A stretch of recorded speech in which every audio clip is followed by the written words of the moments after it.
Halo adik-adik sekolah minggu GKI Aca Manik yang dikasihi Tuhan Yesus. Ketemu lagi dengan Kak Vina dan aku Kalala. Hari ini tema kita apa ya Kalala? Tema kita hari ini adalah berharap dengan rendah hati. Yang artinya jika kita memohon kepada Tuhan tidak boleh seenaknya. Kita harus menunggunya dengan tulus dan rendah hati.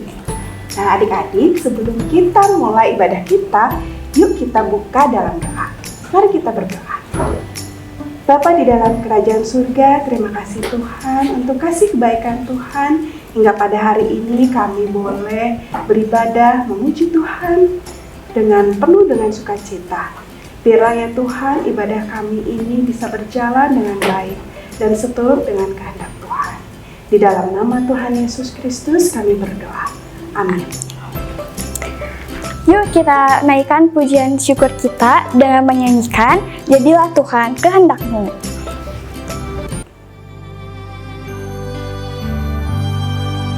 Jadilah Tuhan kehendak-Mu, Kaulah penjunan ku tanahnya. Bentuklah aku sesukamu, kan ku nantikan dan berserah.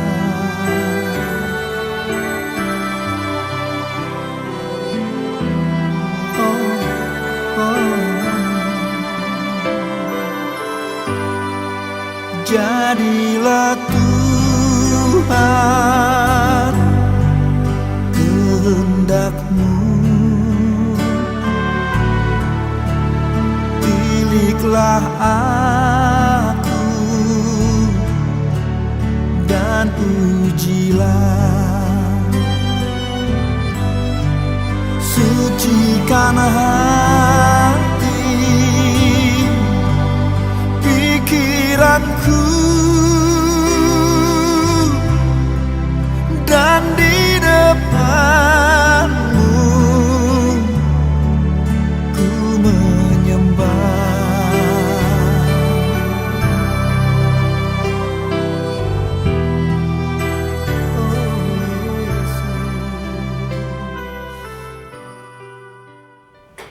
Nah adik-adik, apa yang terjadi di dalam kehidupan kita tentunya itu karena kuasa Tuhan, bukan karena kuat dan gagah kita. Oleh karena itu kita harus selalu berserah kepada Tuhan. Nah seperti pujian kita yang kedua ini, bukan kuat dan gagah.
kita tidak bisa melihat apa yang akan terjadi di masa depan. Nah, sekarang kita akan menaikkan pujian kita, yaitu walau ku tak dapat melihat.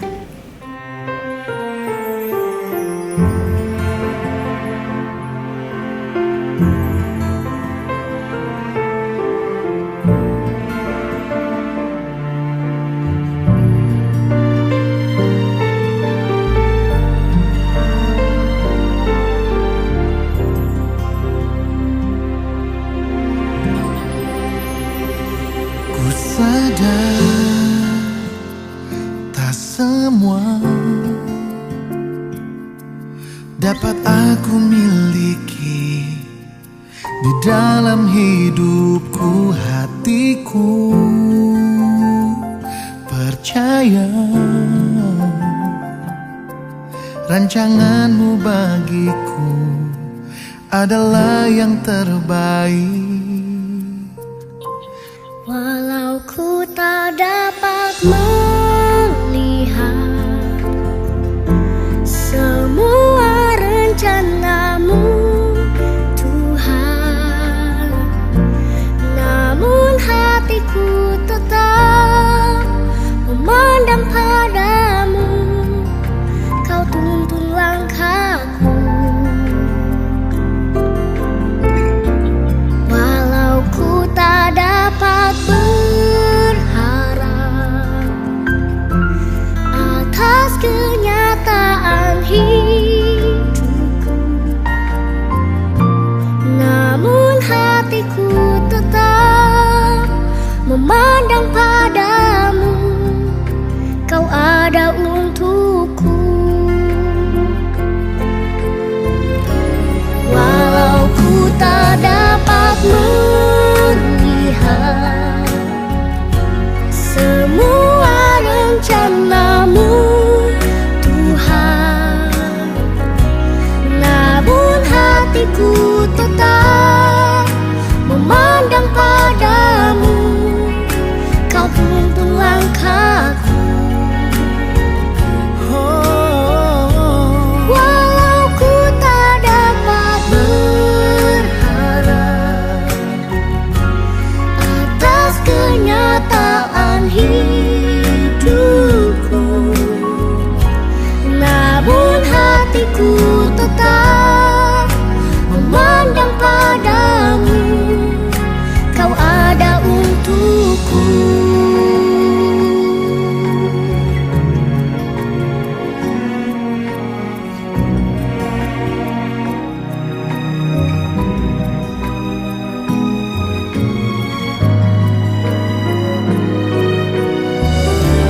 Walau ku tak dapat melihat semua rencanamu, Tuhan, namun hatiku tetap memandang padamu. Kau tuntun langkahku. Walau ku tak dapat berharap atas kenyataan hidupku, namun hatiku tetap memandang padamu. Kau ada untukku. Namun hatiku tetap memandang padamu. Kau ada untukku.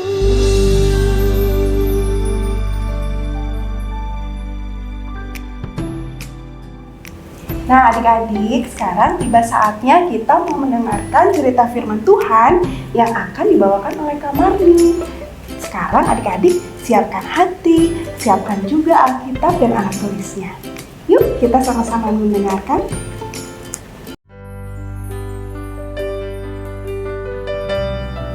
Halo adik-adik sekolah minggu GKR Camanik yang dikasih Tuhan Yesus.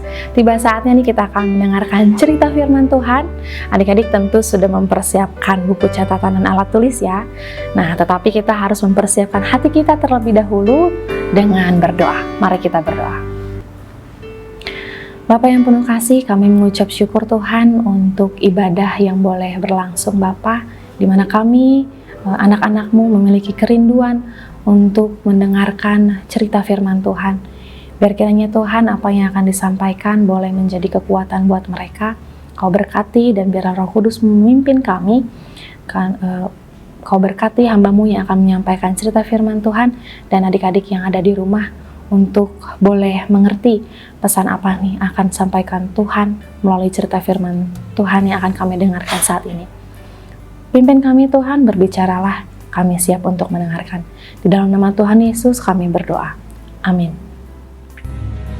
Pada waktu Isa sampai di seberang danau, orang banyak menyambut dia, sebab mereka sudah menunggu-nunggu kedatangannya. Lalu datanglah seorang laki-laki bernama Yairus, kepala tempat ibadah. Ia sujud di hadapan Isa dan meminta dengan sangat supaya Isa mau datang ke rumahnya, sebab anaknya yang perempuan sakit keras dan hampir mati. Anak itu adalah anak perempuan satu-satunya, umurnya kurang lebih 12 tahun.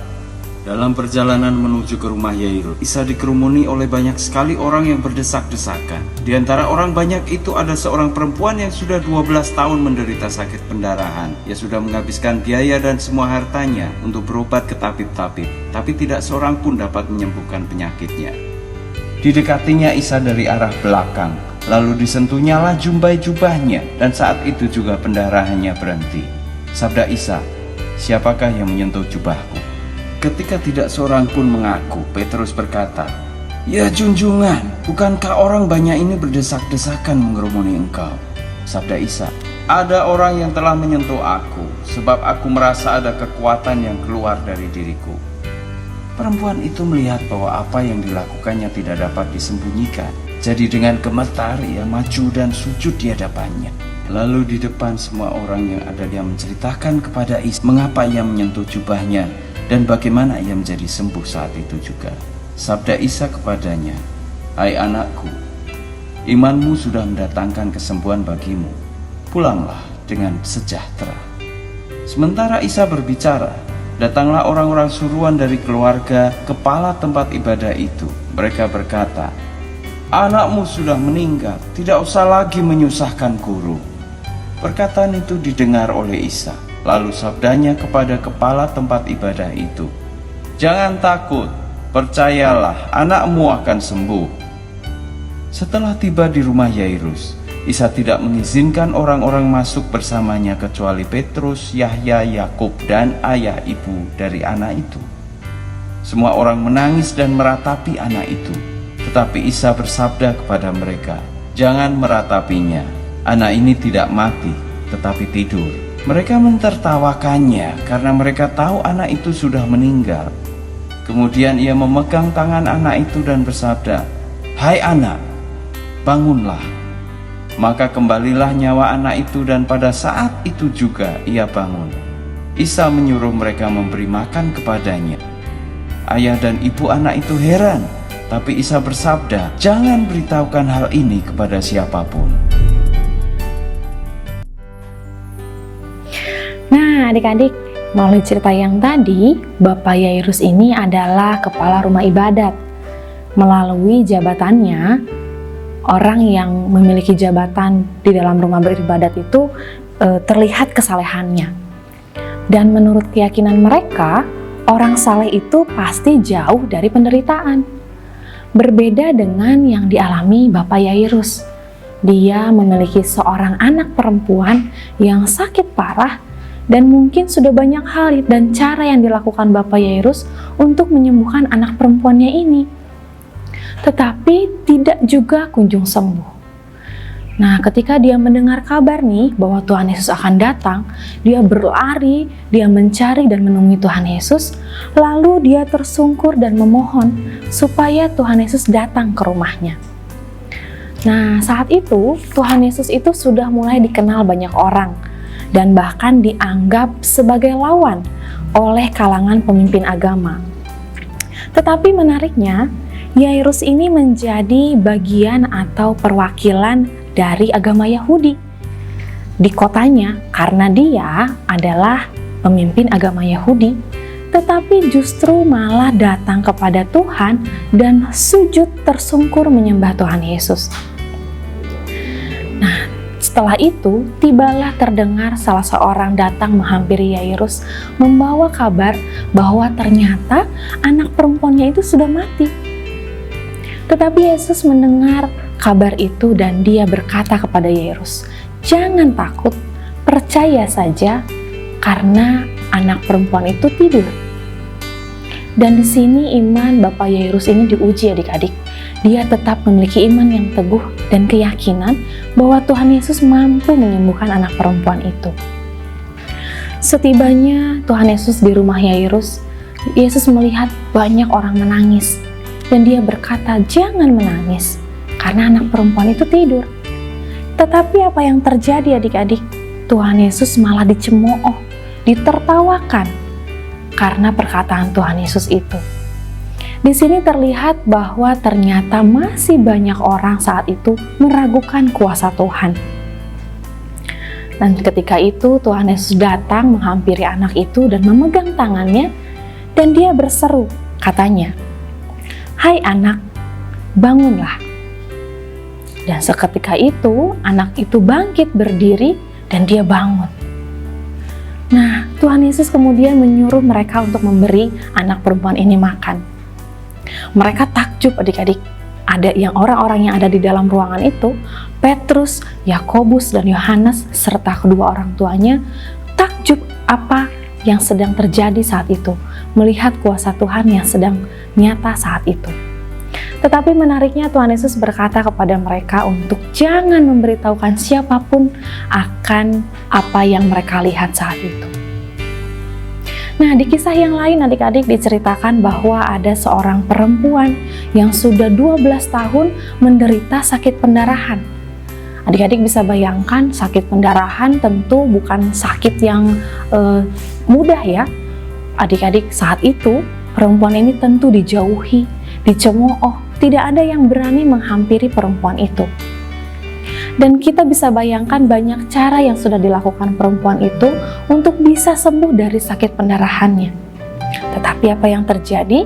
Dia tak kunjung juga sembuh. Mendengar berita bahwa Tuhan Yesus akan datang, dia akhirnya berlari menghampiri Tuhan Yesus di tengah kerumunan saat itu. Dan di dalam hatinya dia berkata, "Asal kujabah saja jubahnya, aku pasti sembuh." Nah, ketika perempuan ini menjabah jubah Tuhan Yesus merasakan bahwa ada kuasa yang keluar dari dalam diri Tuhan dan membuat Tuhan Yesus berhenti, berkata kepada banyak orang, "Siapa yang menjamah jubahku?" Tetapi salah satu murid Tuhan Yesus yaitu Petrus berkata, "Guru, di tengah-tengah banyak orang ini engkau didesak-desak dan dikerumuni banyak orang." Tetapi Tuhan berkata, "Tidak, aku merasakan ada kuasa keluar dari dalam diriku." Merasakan bahwa Tuhan Yesus mengetahui perbuatan yang dilakukan oleh perempuan ini, akhirnya perempuan ini adik-adik dengan gemetar dan tersungkur di hadapan Tuhan, dan dia memberitahu kenapa dia menjabah jubah Tuhan Yesus di hadapan banyak orang. Dan setelah dia menjabah jubah Tuhan Yesus, dia merasakan ada pemulihan dan kesembuhan yang terjadi di dalam dirinya. Tetapi apa yang terjadi sesudahnya adik-adik? Menariknya, Tuhan Yesus berkata, "Hai anakku, imanmu telah menyelamatkan engkau. Pergilah dengan selamat." Nah, melalui kisah 2 ini adik-adik, bagaimana Tuhan Yesus menolong Bapak Yairus menyembuhkan anak perempuannya, dan perempuan yang sudah menderita 12 tahun lamanya sakit pendarahan. Kita melihat bagaimana mereka memiliki iman yang teguh, bagaimana mereka memiliki keyakinan, percaya sepenuhnya bahwa Tuhan Yesus sanggup menolong mereka. Tentu tidak hanya berharap, tetapi mereka memiliki iman, kekuatan di dalam Tuhan bahwa mereka akan disembuhkan. Nah, kita diingatkan adik-adik, Tuhan memberi kita kesempatan untuk datang kepadanya setiap saat dan kita bisa meminta apapun kepada Tuhan. Tetapi bahkan Tuhan juga sendiri yang mau mendekatkan diri kepada kita dengan mengizinkan kita untuk memanggilnya Bapa dan kita sebagai anak-anaknya. Adik-adik tahu ya bagaimana hubungan seorang bapa dan anak. Tidak ada batasnya, tidak ada jaraknya. Tetapi hal ini tentu tidak membuat kita menjadi sembarangan. Kita tetap harus memiliki sikap yang rendah hati, sama seperti Bapak Yairus dan seorang perempuan yang sakit 12 tahun ini. Bagaimana mereka memiliki sikap rendah hati di hadapan Tuhan, dan mereka mengakui kebesaran Tuhan, bahwa Tuhan sanggup menolong mereka. Melalui cerita ini adik-adik, kita mau diajarkan Tuhan untuk kita mampu percaya sepenuhnya kepada Tuhan, menggantungkan harapan kita di dalam Tuhan. Ketika kita memiliki harapan nih, atau sesuatu yang kita inginkan, dan mungkin adik-adik sampai saat ini belum juga menerima jawaban dari Tuhan, apa yang adik-adik inginkan, kita tidak berarti menyalahkan Tuhan Yesus. Tuhan gak kasih nih, atau mungkin adik-adik gimana sih nih Tuhan Yesus? Tidak, tetapi Tuhan Yesus mau kita untuk terus berharap dengan iman kepada Tuhan, dan Tuhan Yesus mau kita senantiasa percaya sepenuhnya kepada Tuhan, hingga waktunya nanti tiba, Tuhan Yesus akan mengabulkan apa yang kita inginkan. Tetapi tentu tidak menyalahkan keadaan ini. Adik-adik harus tetap yakin bahwa kalau kita tidak diberikan apa yang kita inginkan oleh Tuhan, kita tetap harus bersyukur bahwa apa yang Tuhan berikan kepada kita adalah itu yang kita butuhkan. Teruslah berharap dengan iman adik-adik dan percaya sepenuhnya kepada Tuhan. Amin. Hai semuanya, ayat hafalan kita sekarang adalah Mazmur 149 ayat 4b. Ia memahkotai orang-orang yang rendah hati dengan keselamatan. Sekali lagi ya, Mazmur 149 ayat 4b. Ia memahkotai orang-orang yang rendah hati dengan keselamatan. Selamat hari Minggu.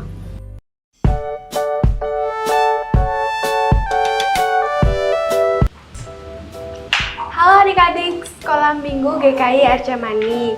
Setelah kita mendengarkan cerita firman Tuhan, kita akan membuat aktivitas sekarang. Nah, alat dan bahan yang kita perlukan, yang pertama kertas lipat. Di sini kakak pakainya yang warna kuning, adik-adik bisa pakai sesuai dengan warna kesukaan adik-adik ya. Terus ada pensil dan gunting. Langsung kita ikutin aja yuk. Nah adik-adik, yang pertama yang harus kita lakukan adalah kita akan menggambar ya. Di sini kita bikin kepalanya dulu. Terus rambutnya.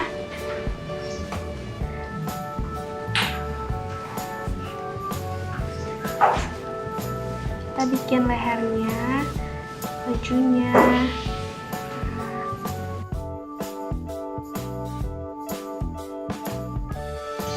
Nah, jangan lupa ditambahin tangannya, terus matanya. Di tengahnya kita bakal bikin bulat 2 seperti ini, dan kita tulis ayat hafalan kita minggu ini ya, dari Mazmur 149 ayat 4b.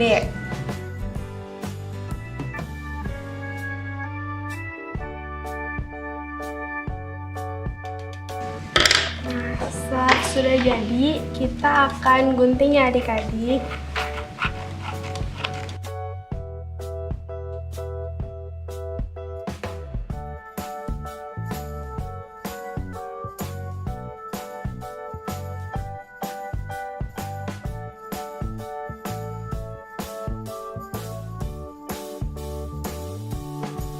Nah adik-adik, setelah kita gunting seperti ini, kita akan lipat sini, untuk menggunting pola bulat yang tadi kita sudah buat.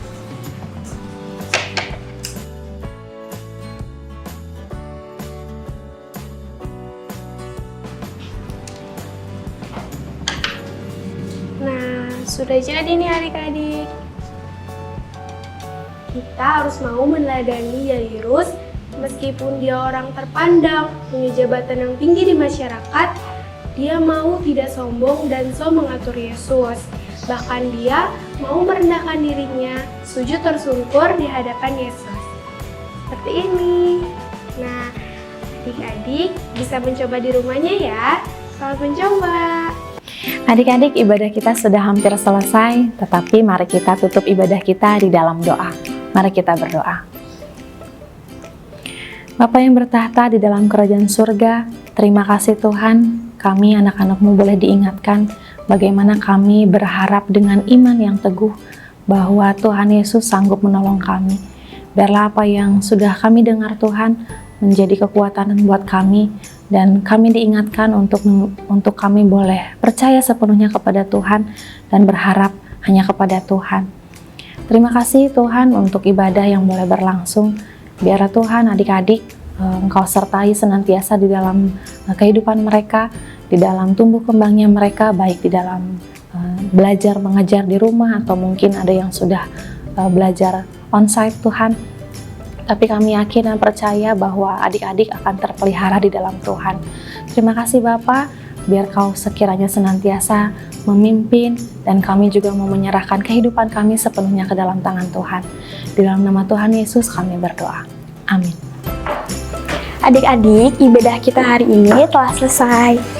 Selamat minum. Tuhan Yesus memberkati. Dah.